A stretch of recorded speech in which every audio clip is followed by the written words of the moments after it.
What's good, everybody, and welcome to another episode of Take Time Out with Tre Mosley. We are in the new season. Uh, I took a brief hiatus. I got some things coming up, but let's you not worry about that. Today, my guest, um, we don't know each other well, but I think after this, that may change. From what I can tell on social media, he frequents Las Vegas often. He could have hit a brother up and said, "Hey, man, I'm in your town. Let's get some steaks or some drinks or a cigar, something." But like I said, maybe that will change. But before we get started, let's um, let's take a look at some of his work, shall we? Here we go. Commercials are meant to be 30 seconds, but this one is only 15. Because these fries cook in half the time. McCain Quick Cook Fries. They cook in half the time. Hurry, Doctor. You've work to do. Yes, my lady, at once. Try to understand. They were expected to immediately just go about their lives like nothing had happened. You have to think the trauma was terrible.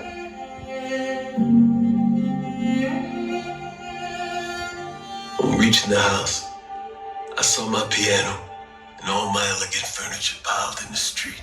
Best Buy. Do I really have to wait till Black Friday for deals? Black Friday! Sorry, do we have to wait? No need to wait. No need to wait. Black Friday deals are on all November. No need to wait. If he knocked on your door, what would you say? I would ask him, why you hate me, bro? What is happening? I came here to get closer to Jesus. But the harder I try, the further away he seems to be. And now that is a word. Where did you look for him? The good book, the sequel, Google. I even went through the teacher's purse. Come on now. A man of many hats, as you can see. Not just in animation, but commercial, narration. He is some of everywhere. And we're gonna get into voiceover, but as you know, I like to talk about the before. So we're gonna find out a little bit about the before. I give you Michael Scott is on the show, ladies and gentlemen. Thank you for having me. It's a pleasure to be here, and I'm excited to get to know you so that when I do come to Vegas, we can turn up. You are a busy brother. It seems every time that I'm looking at social media, um, well, busy, I guess, is an understatement for you. Let me give these folks and let me make sure that I am compliant. It would suck to be the host and all your gadgets and stuff are on. So, anywho, hi, we're back. You're a professor and a Yeah, voice actor, yes. and if I'm not mistaken, you're also a veteran. I am. Yes. So, one, thank you for your service. Thank you, Two, sir. Appreciate that. I've had people that have come on the show that do many things. Mhm. And it usually revolves around voiceover. They have either been on the production side or they're on the uh directorial side or they're actors. Um how do you juggle? And I also see that you're very big on family because I saw some videos and you have a niece that you spoil to death. I'm like, can you Yeah, help raise her. adopt me, please. So how does one juggle all of that with being in the classroom, being in the booth, being with the family? Um, how do you do it, man? Well, sadly, not getting enough sleep, but I'm working to fix that too because a good friend of mine was shared a podcast about the importance of sleep. So I need to be better about that. But I've always just been driven to accomplish my dreams, my goals, and when I set them, I just check the box. The military, luckily, I'm retired now. I say luckily because I did 20 years from 17 to 37. Oh wow. Um, and I was a police officer. So the first 10 years of my service, the federal service, I did police work for federal active duty and then the National Guard and the reserves and all that. But the Yeah. second 10 years, I actually served as commandant of Sunburst Youth Academy. So it was a high school for at-risk youth, and I was the senior administrator for the program. And our mission was to intervene and reclaim the lives of at-risk youth. So basically, program high school dropouts to help them turn their lives around and get back on track. Oh, And that wow. was Okay. really rewarding for me because as a police officer, you are reactive.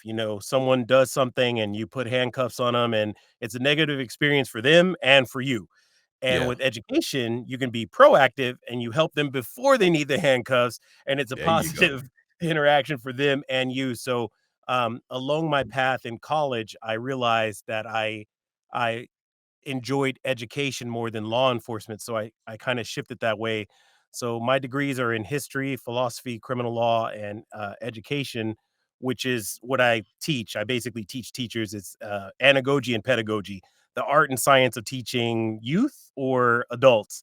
And so I run an adult education program at Coast Colleges here in the Orange County area of California, and, I try to find balance in that if I need to do acting, voiceover, whatever during the day, I'm salaried, so I just do my college work at night or vice versa. If I'm, during the day doing my college work, then I'll do my auditions or whatever at night. Because as you know, sometimes it's a recorded job where you just do your thing and send the files to the client, so you Yeah. flexible on that.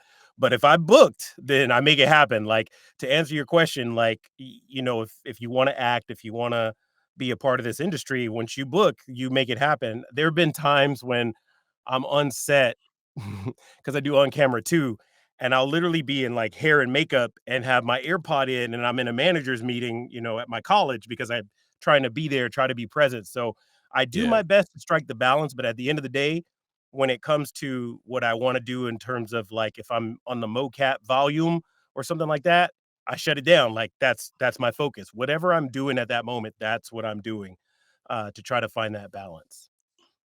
Man, I didn't even know about the on screen too. So again, many, many hats. So, now did you grow up in the Orange County area? Where you originally from? No, man, I'm from Compton.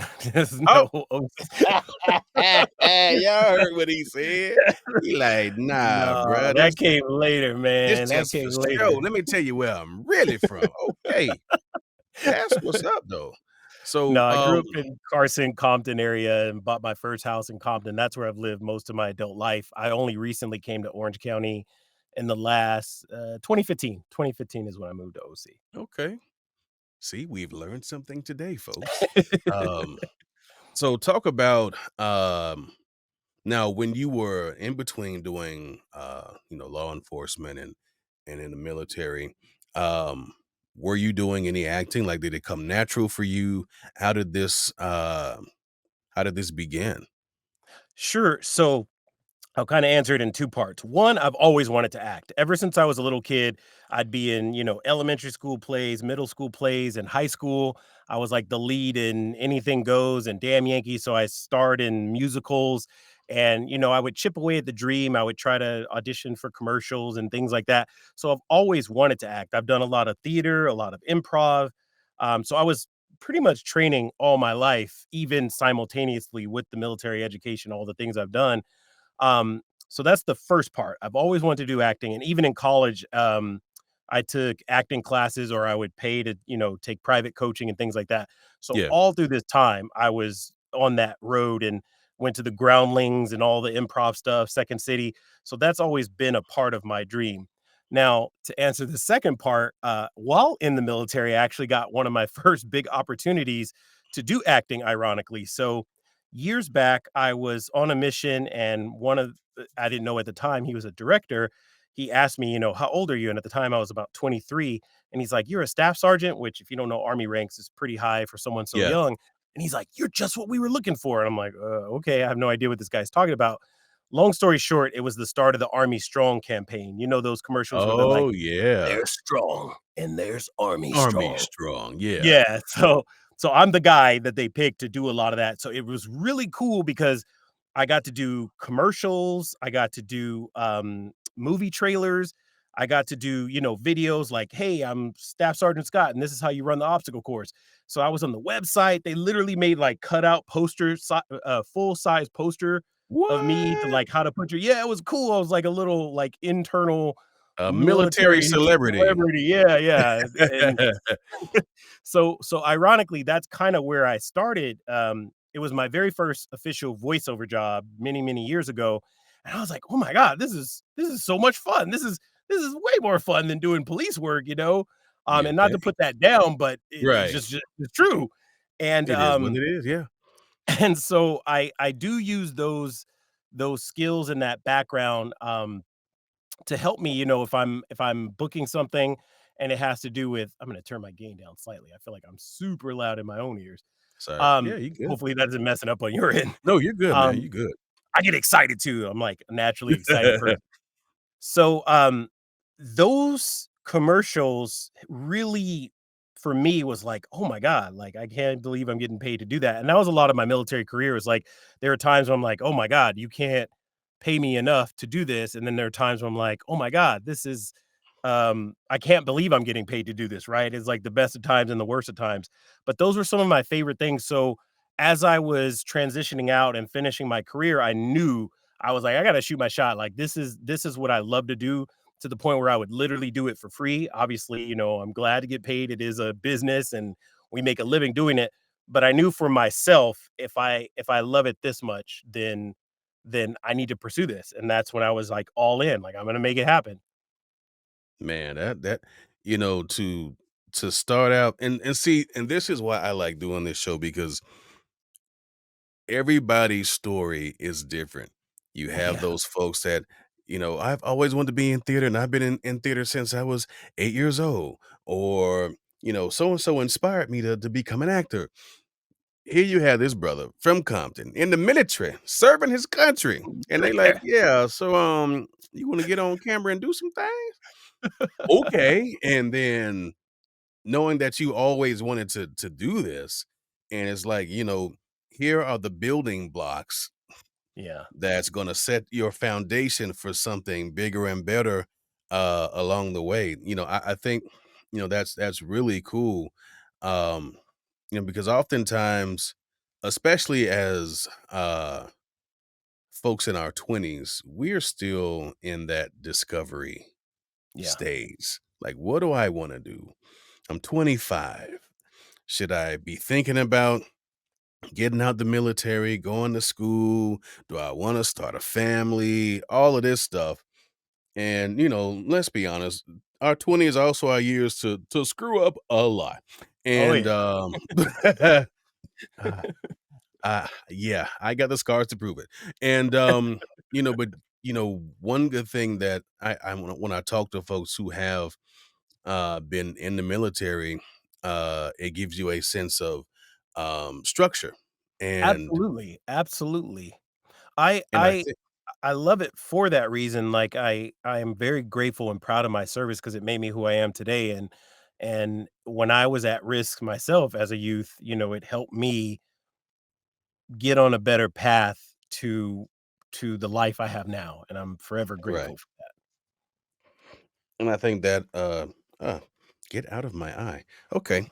I think that's important because I know as a 20 something, I was in Washington DC, Mhm.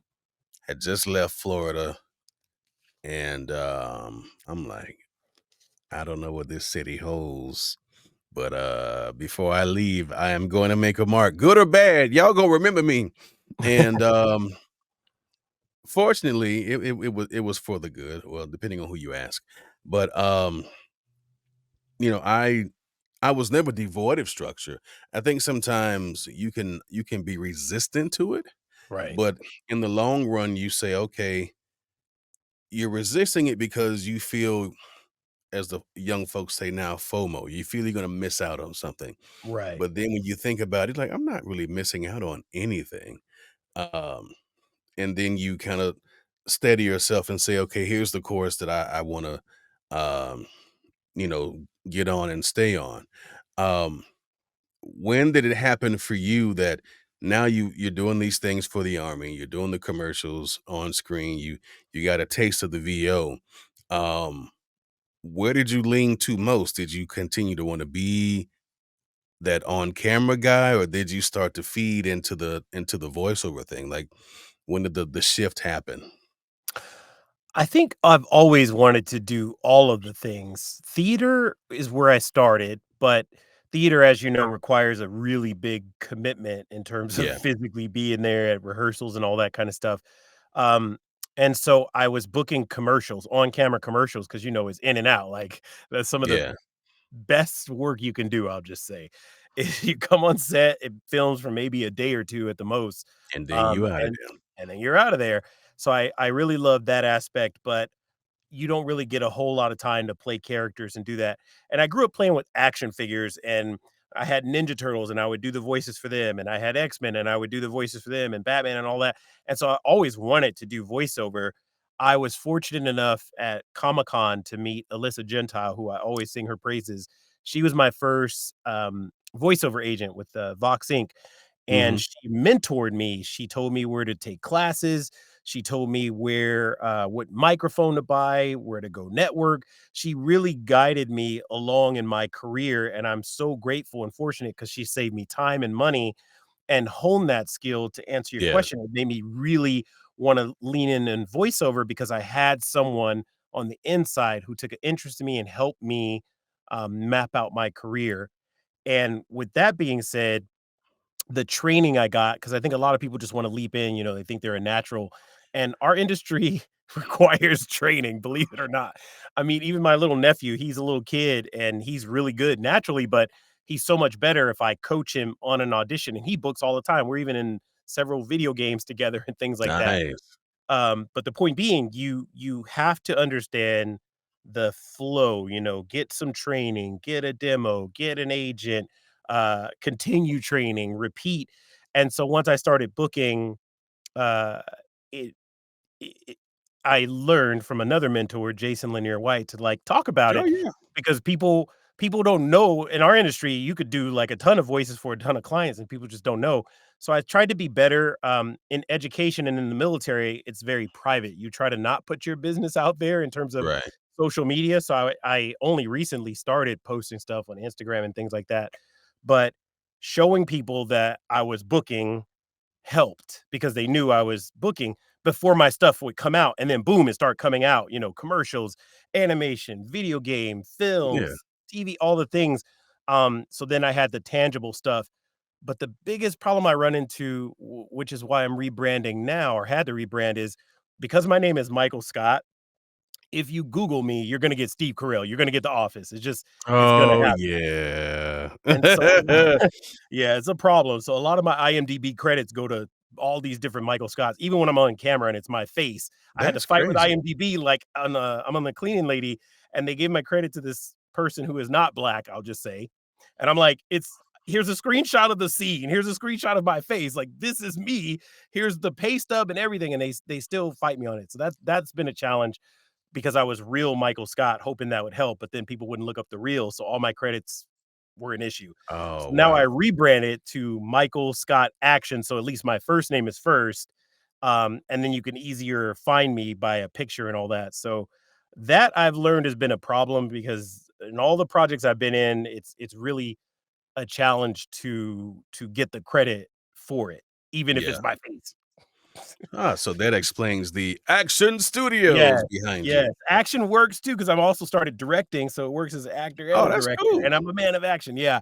I started with, animation and video games, so those projects are in the pipeline, so again, I can't wait to share that when they come out, but as you know, video games take, like, 2, 3 years, so Well, I'm just saying, if you need a bully or big you do got that booming a voice. big burly sounding guy, I can but don't get it twisted because I can do the other stuff too. So, but You like, I Kevin want to Michael Richardson.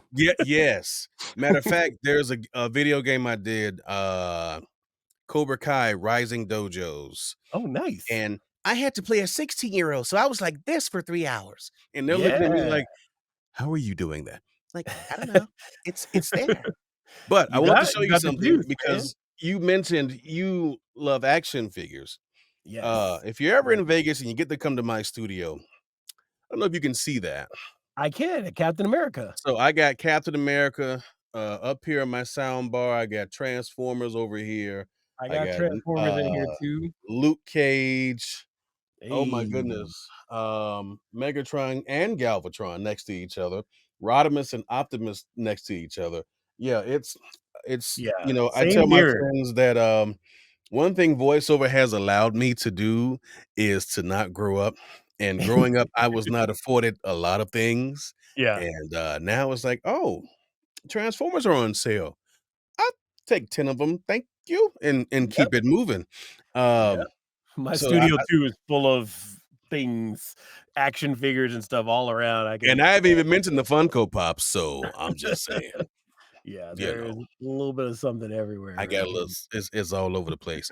Um, how do you feel when it comes to, um I know you mentioned, um, like, motion capture, you know, Yes. it's a genre that's been around a long time, but I think with the advent of games like Spider-Man Mhm. and the Call of Duty series and even going way back, even though people still play, guilty, Grand Theft Auto 5, mocap and PCAP has really started to, uh, evolve as one of those things that people are like, "Man, if I can just get one game where I can, I wanna move around a bit and, when they Yeah. actually shoot the ball, I wanna shoot the ball." Like, explain to folks because I think a lot of Sure. people, who may be watching this are actors like us, so they know going to the booth, "Hey," and sometimes you get animated and you gotta move your hands around,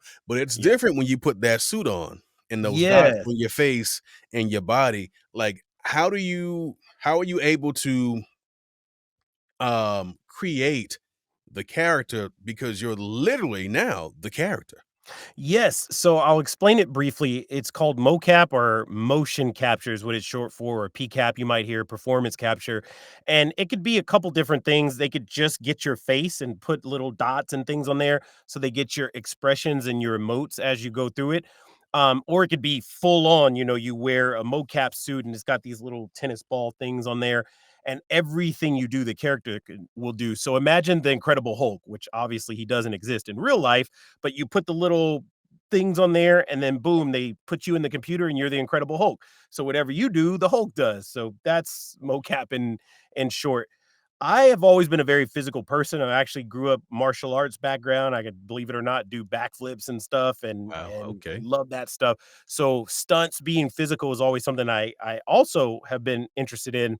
And mocap kind of gives you a taste of that. It's really fun because my military background helps with that because I do a lot of like, shooter things. So if you have that experience, that transfers well to the shooters. Mhm. If you've got combat stage experience, things like that, because essentially it's like being in theater. You choreograph the movement. So I know I'm gonna, let's say, swing the sword, and you're gonna duck or whatever the blocking is, or you're gonna come in with the gun to the left and the other person's gonna go to the right. So Yeah. it's a performance in real life that's essentially transferred to the video game or film or TV, whatever the media is, Mhm. but it's another way to perform that's realistic because you see these video games and you're like, "Man, these look more real life than life." I'm sure you've seen in Right. Madden, it's like Oh, the yeah. players, the detail in their face is so good because it really is someone's It really is face. them, yeah. It really is someone's face doing that. So it's a whole other avenue. The other thing I do is creatures. So basically, you're doing weird movements and stuff, and sometimes you'll physically augment your body with certain things on your arms or legs, and you're crawling around doing different things. Like in Resident Evil, I play some characters, but Okay, cool.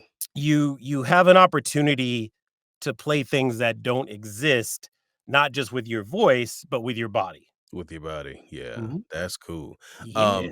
And I'm glad you brought up, that you do a lot of shooters and stuff. So with your, military background, and I've always wanted to ask, folks who I know are I should have asked Zeke, but I guess I'll ask you now. When it comes to these video games that, Mhm. are either law enforcement or military, um, and I've heard from law enforcement when they watch TV, it's like, "That's not how you enter the place," and that's so You breach and all in that. your opinion, Mhm.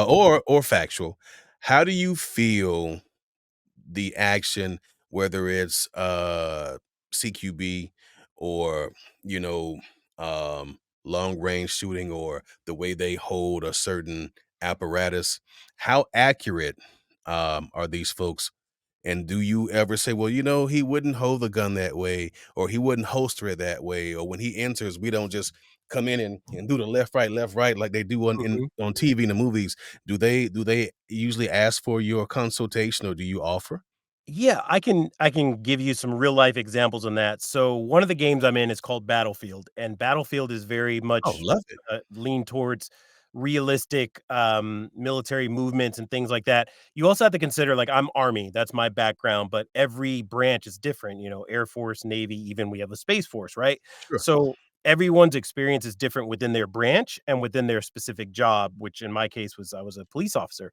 So when I auditioned, to go back to that question, I honor the writer's writing because sometimes military people will just wanna do it the way we would do it in, let's say, real life, but Yeah. then that may not book you because they're like, "No, we didn't write it that way." So, my recommendation would be honor what the writer wrote, and sometimes, the writer just knows the military from TV and video games and what they've seen. They don't know what actually happens, Yeah. in real life. So, I'll give one take as written, and then I'll give another take how we might actually say it in the field. Not might, how we actually say it in the field. Yeah. Of And course. that will typically book me the job. Now, when I'm in the room, first off, I read the room. If they're open to suggestions and recommendations, then I might say, "Hey, can I try another take on that?" And then I'll do something like, "Ooh, that sounds really good." I'm like, "Yeah, that's how we would really say it." And they're like, "Oh, yeah, tell us about that." Because typically at that point, they already know, I'm prior service, so I'll try to interject those things. But my biggest recommendation is do it respectfully, because whether you're on set or in, the volume, the studio, whatever, Mhm. be tactful how you offer that because it can come off negative, like, um, we are making fantasy, like, in Battlefield, for example, there's times when, like, aliens attack and, like, crazy stuff happens, right? So it Yeah. it goes to a different level of, like, it starts realism, but then there's some fantasy involved, right? But then I'll give you another specific example. I'm in a game called 6 Days in Fallujah. And this Oh, game is okay. a military shooter about Marines who go in, and this one's hyper realistic. It actually they consulted the real life, um, soldiers, Marines that went in and accomplished these Oh, missions, wow. and they Okay. also interviewed, people, that were affected, in different countries that were a part of the conflict. So they were going for hyper realism. So in those cases, I was able to interject a little bit more, but again, I'm Army. These soldiers were Marines. So Mhm. so I think you have to find that delicate balance of, yes, I have experience, but being willing to adjust it for the specific project, because it's different if you're fighting aliens versus, a real life conflict that actually happened, or like a, let's say, a World War II type of thing, or any Yeah. other realistic battle. So you just have to be you have to be careful because you don't want to be that guy on set, like, "Ah, that's not how we do it. Well, That's back in my day, we would hold the gun yeah, like yeah, I the yeah. safety is on. That's so stupid." If it's something blatantly where I think, because I'm attached to it, right? So let's say I'm carrying the weapon wrong, and I'm supposed to be shooting, and I know the safety's on. I know military people are gonna be like, "Dude, the safety's on. You're not even shooting that thing." Or, like in movies, like someone's Yeah. cocking a shotgun, they're just like, "Ka, ka, ka, ka, ka, ka, ka, ka, ka, ka, ka." Like, you can only cock it so many times, and when the rounds are, like, flying out or something like that. But anyways, Yeah. military people will know, like, how many times you're gonna cock that gun, because you can really only cock it once and then shoot it, Exactly. It's and like, that's come on, it. man.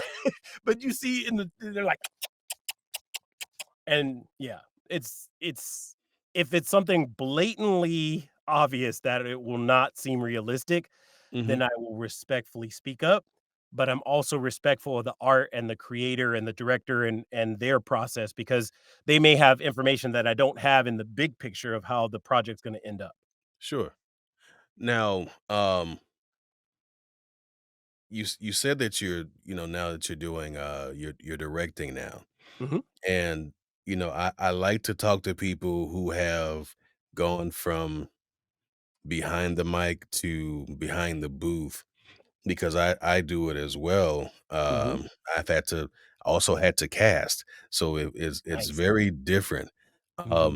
Explain the differences from being you're the person that's doing everything to now is like, I get to watch and I say, "Hey, if you take a little bit out of that and put a little bit more into this," Mhm. because now and I've talked to folks who do directing on a daily basis, and I tell them, "Yeah, I did some directing on some things." Like, "Well, how'd you feel?" I'm like, "Oh, I need a beer after that." Like, "Welcome to our world." So now that you're on the other side, do you ever have those days where it's like, "Ooh, I hope I'm not that difficult," like, 'cause Yeah, well, I know who I am, so I know I don't go in difficult, but sometimes it's a challenge just because maybe for those that don't know, in video games, for example, you get the script cold reading, like, for the first time, it'll sometime be an Excel sheet with, like, hundreds of thousands of Oh, lines. have mercy, yes. Yeah, and you're reading it for the first time, and not only that, you're gonna typically give, like, maybe an ABC take on that same line, so sometime you just need to skim it, and so for me, that's my weakness. I'm not a super strong cold reader, so I'm like Cat in the Hat, Dr. Seuss, like, let me read it. Okay, now I can perform." But some people are Yeah. super good, they cold read it like they've read it 100 times. That part is amazing. But going back to your original question, a couple things. First off, I saw the need, and what I mean by that is in terms of diversity, like, we live in a world now where, luckily, diversity matters more than ever, at least in my lifetime, and I'm sure going back centuries, and what I mean by that, I realized at some point I've done hundreds, thousands of sessions, and I never had a black director in any of the media I worked in. Wow, that's Animation, video games, commercials, podcasts, all these different, in voiceover, and I realized, like, that's a problem. So, yeah, pin on that. I'm also an educator by trade. I taught in high school. I have teaching credentials. I was a high school principal and now obviously in college.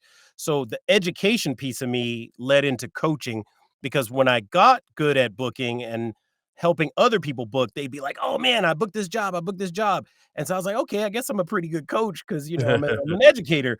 And yeah, so directing is kind of like being an educator. You're trying to get the best read out of the person, or maybe they give you a great read, you just need an alternate, I mean, mhm, alts are basically a slightly different line or a slightly different version of the same line, however you yeah, wanna, phrase it, but when I what I did not know is what happens before we come in the room and what happens after, and of course, now I'm privy to that, and how I managed that was I reached out to mentors, people who I love working with them as an actor, and they let me be a fly on the wall as a director in animation and video games, so I literally just sat there and listened, like, how they did it, give me an ABC, let's Frankenstein this, take the top of A with the bottom of B, let's yeah, take the pin ultimate because, like, when I was first coming in, I was like, "What does all this mean?"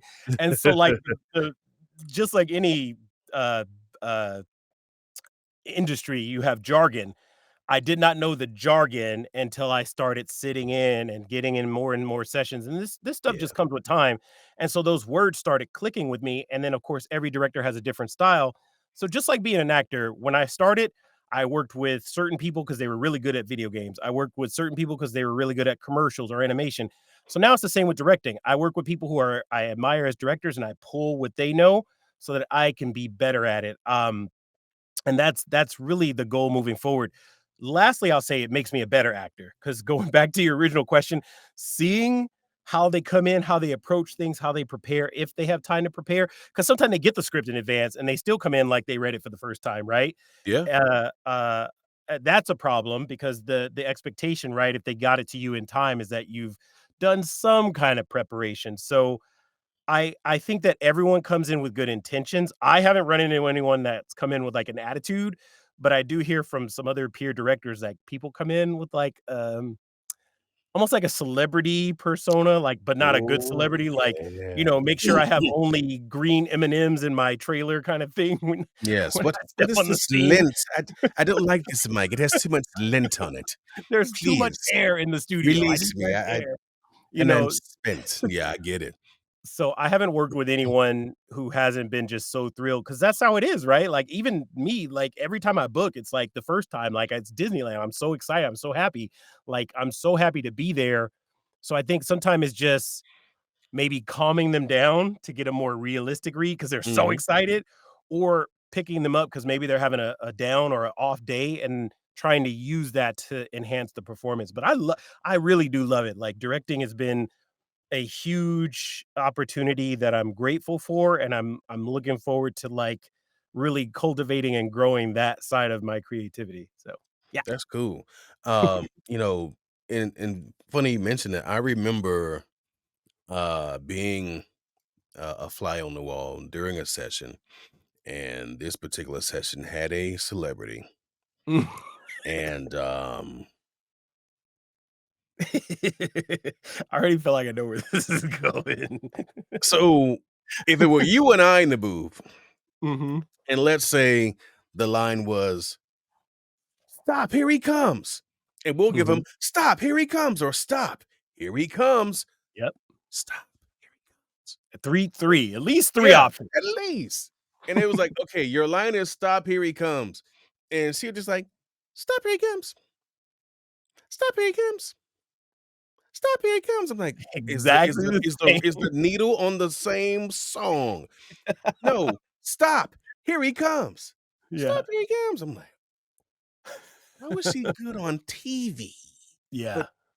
so Doesn't always translate, it's a different skill set. it really is, and, 'Cause you you don't know, have the sets and the props and the wardrobe and the vibes. It's all those vibes have to be in your head and your I ears. remember something Tom Hanks said. He said for him, VO was difficult because and you can attest to this, it's different when you're on stage or when you're on camera because you can Mhm. play off of someone.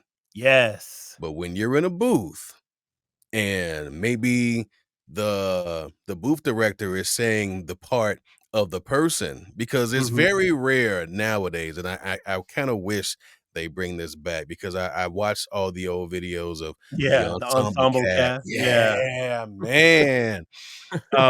But you'll have the guy in your ear going, "But wait, we can't do that." And then, then it's our cue, "Of course we can. So and so Yeah. and so and so and so." On-screen folks have a difficult time doing that because they're looking around like, "Well, who's gonna cue me in?" Like, "Nah, bro, you got the script. You 3 Mr. beats and On-screen, go. do it." I can't. So, yeah, that it's very interesting to see and hear, the many struggles that the on-screen folk have, but for us, it's like I can, just got about, what is it? Yeah, I'll give you 3 of these, and then pop, pop, pop.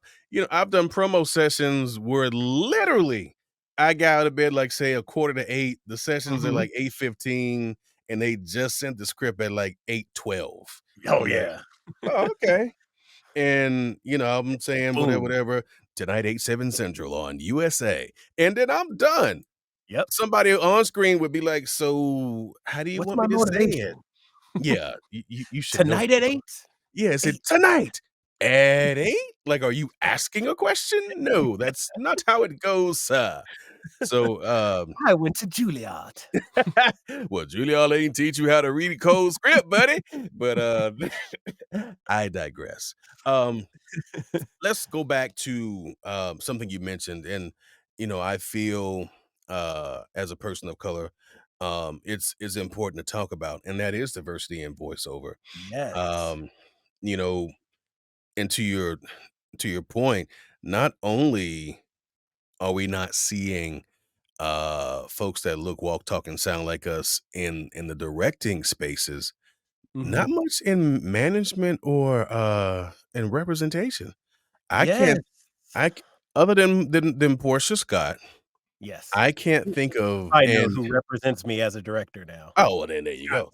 So other than Portia, um and there was a guy. Oh, I'm looking at your face right now. Last name Cooper. Mr. Cooper, you know who you are.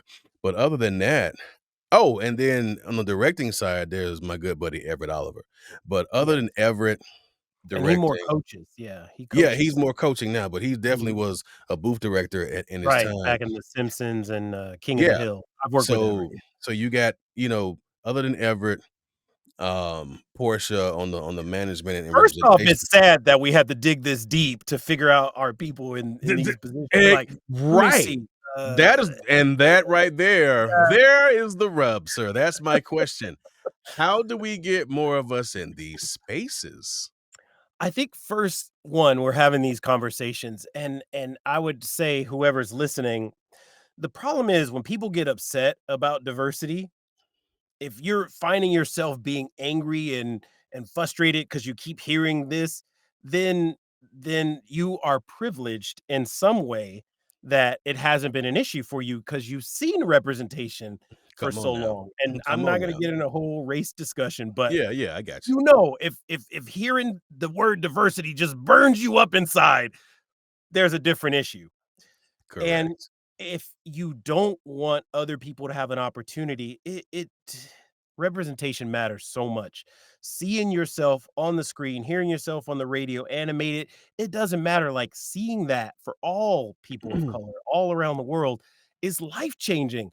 Oh, And yeah. there are so many stories that can be told authentically from the people who live those experiences, and that's where we need to be at a point where we don't struggle to name people of color in the industry. It's just like, "Oh, yeah, bam, we got this person, this person, this person," and obviously, it's much better on camera. We can name, like, the Spike Lees and, um, but in our specific industry in voiceover, I feel like it's lacking because even I was gonna ask you the question, like, how many black directors have you worked with? But as you saw, you struggled to answer the same question, and that's sad. And Yeah. I could either complain about it or do something about it, and that's the path I've been on, and I would encourage you, whether you're, Asian culture, Native American, whatever, if you're not seeing the same in your culture, right? It's up to someone to do it and build that up. Otherwise, we're just sitting around complaining about it. Yeah. So I wanted to be the person who takes action, right? Michael's got action, all that. The accent And man himself. and and and put my energy and effort into it. And it's Yeah. not just I'm doing it to check the box because I'm black. I'm doing it because I love it. And there needs to be more diversity as we've been talking about to tell those stories because at the end of the day, whether you make something good or bad, that's subjective, right? Some people are gonna love, let's say Black Panther. Black Panther came out. People loved it. Oh, Some yeah. people are like, "Man, they hate it." No matter what you do, you're gonna have critics, you're gonna have people who love it, people who hate it. But it was created authentically by a black director with a mostly black cast and all That's that. right. And when it came out, our people celebrated it. And Yes. that's the feeling I want everyone to have, whatever race, culture, background, ethnicity, sexuality, wherever you're from. When you see characters on screen or in any form of media that represent you, it hits different. It truly does. It truly does. I, um I remember I had a "I'm Black and I'm Proud" moment, Mhm, and it was I was watching, TV, and there were a string of, like, 6 or 7 spots that aired, and I'm mhm. like, "I know her. I know her. I know him. Dang, bro, when you got that?" It wa and I just the more I heard, I'm just swelling up, and then to top it off, my spot came in, and I said, "Oh, man, we can cut the TV off Hey, now, we good." we in the It was it building. yeah, it was one of those things where you wind the clock back, shoot, not even 20 years ago. You can Yeah. go 10 or 15, out of, let's say, 9 spots that air, you might hear 2 of us. I'm like, "I think that's Rick. It could be," you We're know? being the change we wanna see in the world. Yeah, and I think, we need to see more of it, um, especially, behind the glass, Mhm. because there are times where we'll get a commercial or a video game, and this is no shade to anyone behind the glass, but it's hard to direct someone if you don't Mhm. have their perspective. Absolutely, and that is where the authenticity comes in. I'm a part of NAVA, the National Association of Voice Actors, Same and here. we try thank you. We try to lobby for that very same reason is that when you cast authentically, um, the performance are authentic, but like you said, if the other person on the other side is like, "Yeah, that sounds good, I like that," but maybe their select is the caricature, because in their mind, this is how black people talk, whatever Come the on now. like, how much urban do you want? Am I South Side Chicago? Am I, West Side Compton? What Right. what specific urban are you looking for? And I'm sure you've gotten that kind of casting. And if you're telling a story authentically from somewhere, someplace with some people, you can better articulate that if you understand the culture, I'll just say. And that's for any Yeah. culture, not just ours as Black culture, Sure. Absolutely. but West Indian, whatever, Chinese, Filipino, like specifically to whatever your culture is, there's just certain norms, whether it's holidays or special events, is just a part of your culture that you're like, "Yep, we do that." That's why Yeah. memes are so popular. People connect to memes because 'cause they're like, "Yep, that's how my people That's talk." how it That's is. that's why memes are such a big deal. They That's connect very us that's on a very level. true. Memes are unspoken, but they speak so much. Yes. It They could be speak 2 volume. lines and you're like, "Yep." What I find what I find interesting, um, there's a young voice actress, Jasmine Green, she goes by Jazzy Frizzle, Yes, yes. I who work with her through Nava often, so yeah, yeah. she is a great talent, and she was on the show a few months ago, and we were talking about how, um, she's getting these specs, and it's what people perceive how Black folks should sound. She's like, "Look, I grew up in Colorado. Um, we didn't speak a certain way that they're Right. asking on the specs." So I wanted to present the question to you because some people hear, okay, well, he from Compton, but he don't sound like he from Oh, Compton. man, yes. We could definitely deep dive this one. Yeah, Um, how do you approach that to kind of crush those stereotypes and that kind of closed-minded thinking? And it also works in reverse for me because they hear my resident tone, and I can, you know, if I need to get way down here, I can. It's like, yeah, give us some of that urban soul. I'm like, listen, I don't so sound like that so all the time. I can be very corporate. I can be this and that if you give me the yeah. opportunity to do so. It's like we get pigeonholed to be that Yes. one thing. What are you doing performance wise to kind of uh break those myths and stereotypes about, you know, Black folk being just a certain type of Black folk?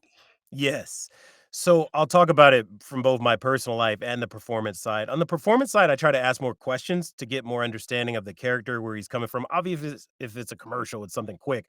So I try to figure out what the client wants, where they're trying to get to as quick as I can so I can give the best performance. But tying it into the bigger picture, I've run into this a lot in my adult life, right? Because, like you said, where I come from, people assume how someone from Compton is going to sound. And when I Yeah. open my mouth, I get, "You talk white." And that is so offensive because, and sadly, it usually comes from our people. It's saying that white owns proper dialect or proper dialogue. And so that really puts us down.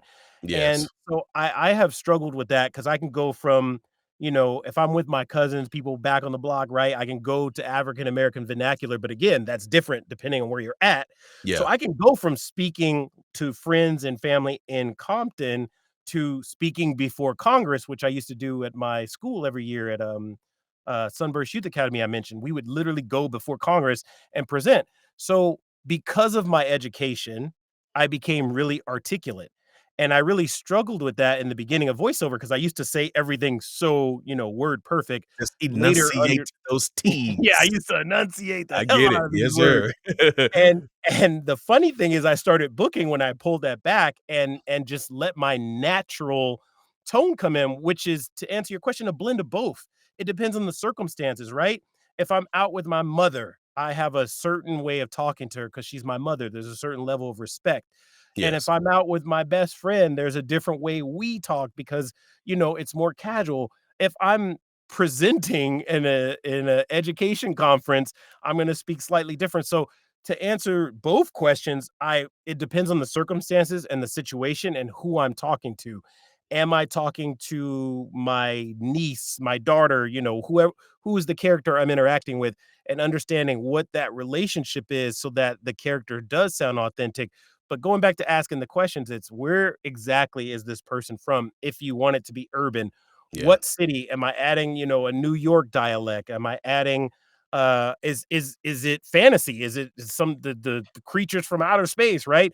Then we Yeah. can play with it. And in a lot of fantasy games, it's a blended accent. It may be British with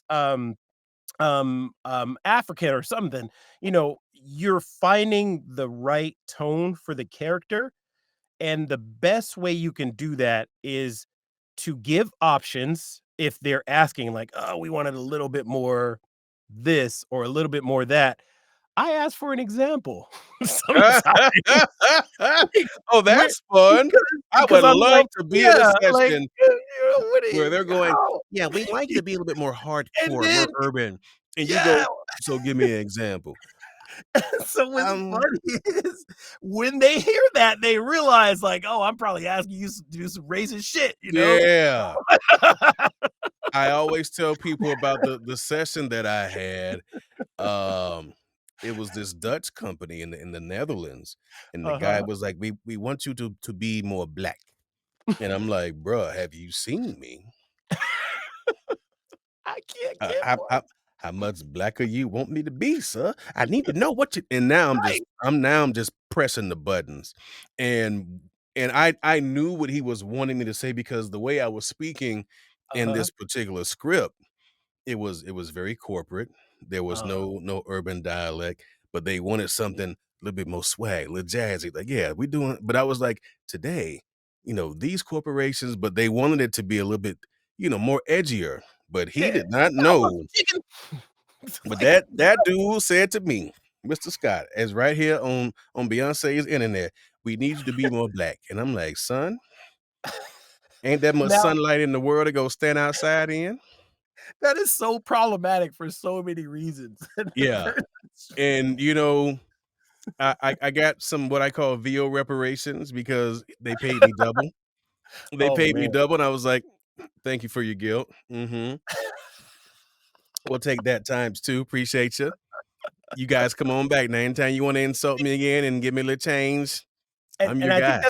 that's a good point. I mean, as an educator, and that's what we're here for, right? When people listen, I think we should give tools for when this happens, whether you're a new or a seasoned voice actor. How do you handle this? Yes, And yes. and I think we shared some of it, but I know you're supposed to be interviewing me, but that was a really good tool. It's like, what do we do in this situation? Because usually we're shook, right? We're caught off guard. It's like, yeah, Oh, I was, indeed. I mean, I'm like, in my mind, I'm going back to me in Miami, like, "Oh, he don't want that. He don't want yeah, that. He don't want that's the black you want, because I can just turn the knob. He come out automatically if that's what you want." But it starts like you said. We have to start educating. yeah, Something my wife always says. You have to sometimes show people how you want to be treated. yes, yeah, Because there are times, and there are going to be people that don't know how to treat you because they've never experienced it. I mean, even to this day, there are folks, uh, as she likes to call it, of a lighter hue, who mhm, they've worked with us, yeah, they've hung out with us, and that's cool. I got plenty of friends, and a guy we have a mutual friendship with, Tim Freelander is my dude. yeah, yeah, yeah. But if me and Tim, if he's directing me in the session, Tim not gonna be like, "Yeah, can you blacken it up?" Be like, "Tim, first of all, bro, that's what we doing?" No, he would know there's a There's no certain way. way to bring something out because Yes, he's educated enough, he's been around us enough to know that, no, maybe he can't bring it from our perspective, but he'll right. ask the right questions like, "Hey, without me Yes, sounding like a dick, how would you say this if," and then XYZ yes, scenario, "Oh, that's what you want? Bro, I yeah, got and you." then That's different for you to yeah, just assume and just be outlandish with telling a black person to be more black. yes, it's very offensive, very How you offensive, and I like the idea of architects. We talked about asking questions like, "Give me a character you had in your mind," whether it, real life character that exists as a human or a celebrity or let's say it's Boondocks, right? A Yeah. specific Boondocks reference. I want you to sound like this character from the Boondocks. Boom. Okay, I got it. That's the character you want Yes, for this sir. purpose, as opposed to Barack Obama, right? Like that's a very different pattern of a real life person that exists. now I got what you want. So those are our tools for anyone listening is get an idea of what they're looking for and try to guide them to treat you, like you said, with respect and appropriate. By you, we always had to be more professional, right? Because you don't want to lose the job and you Nope. don't want to be labeled difficult to work with. So Yep. finding a professional way to handle those circumstances will get you more work in the future. Are y'all listening? We cool, for real. All we want is for you to just ask the right questions, and I promise you we'll give you what you want. I promise. I don't care if it's a articulate guy from Compton or, it's an urban guy from the mean streets of Miami, Florida. As you can see, I don't sound like I'm from Miami. But if you just kinda turn the button a little bit, you know what I'm saying? I put a little drawl in it. "Yeah, man, your boy over there on 58, man, he chilling." I'm talking about we can do these things. We're not a monolith. We are many shades. We're the only box of crayon where we're all many colors in it, and they're all brown. How about Absolutely. that? And that's the beauty of voiceover anyway, is to get to True. play characters you wouldn't Oh, yeah. normally get to play, that you Indeed. couldn't play on camera, obviously. Oh, well, yeah, 'cause, they'd be like, "How did you pull that off without CGI or AI?" And that's Or a whole mocap. 'nother thing. Oh, right. So, let's wrap up, man. First of all, this Sure. has been a really great opportunity to get to know you and the dialogue, Thank with you, and like I said at the beginning of the show, next time you in Vegas, I expect to For sure, for sure. I'm saying. So with that being said, as we always when we end the show, it's now time to turn the mics off, the cameras are off, we've wrapped for the day. Mhm. Um, how does the action man himself, Mr. Michael Scott, how does he take time out for himself? I'm big on nature. Being in nature is my church in many ways, whether it's at the beach or in the mountains, in the forest, like that for me re-energizes me and puts me in a good place. Um, and then being surrounded by love, friends, family, significant other, going to where the love is to re-ground yourself and feeling like um you can turn your brain off from work and just enjoy and love life. Yeah. And the irony is you're a much better actor when you live life, right? Like, we all wanna grow Oh, up, yeah. like, let's say, be child actors and, like, just be phenomenal. But as you know from all the stories and things, sometimes those kids don't get a chance to live life, They and then they don't, they have struggle to on the grow up freeway. so fast, yeah. Yeah, so living life, going to a restaurant, just to say, having dinner, and hearing all the voices, all the people talking, like, my brain is absorbing accents, dialects, speech People think I'm patterns. crazy when I tell them I do that. And I living out here, it's an international hub. Yes, of course, Um, Vegas, same with LA, Hollywood, it's and even being in the military, going back to that real quick, I lived with people with Russian accents, British accents, all these different things from all over the world, so I can't help but absorb it. I try to be respectful because I almost wanna mimic it right away, but a I'm lot of yeah, my work is voice matching, and I try to not be a jerk, like, I'm not just copying you, like, like, what is it, making fun of you, like, I right. genuinely like your accent, I'm just trying to pick up on it, so I try to be respectful, but I love being around people. Um, we talked about a lot of different things, but my goal here in life, in the world, is just to leave the world a better place than I found it in any way I can. And so sharing this knowledge with people every chance I get is really it's rewarding because in education you don't make a whole lot of money. Where you get the reward is when you see your student in the mall or at the movies or at a theme park and they run up to you and like, "Oh my god, you changed my life. You taught me this, you showed me that, and now, I'm married and I have kids and I Yeah. built my own business and my own company and I traveled the world," and they share whatever the win is for them, right? Because success is different for everyone. Everyone has Oh, a different absolutely. bar level. Sometimes it's money, financial, sometimes owning a home, sometimes it's having a family. Whatever that success is, um, finding balance in a world where we finally understand that mental health is important, taking time for wellness, asking for help, because it is very sad that some people we find out too late that they were struggling. Yeah. So I think it's taking care of yourself, but also checking on your people, making sure, at the speed of a text message, you could check on someone the moment you're thinking about them.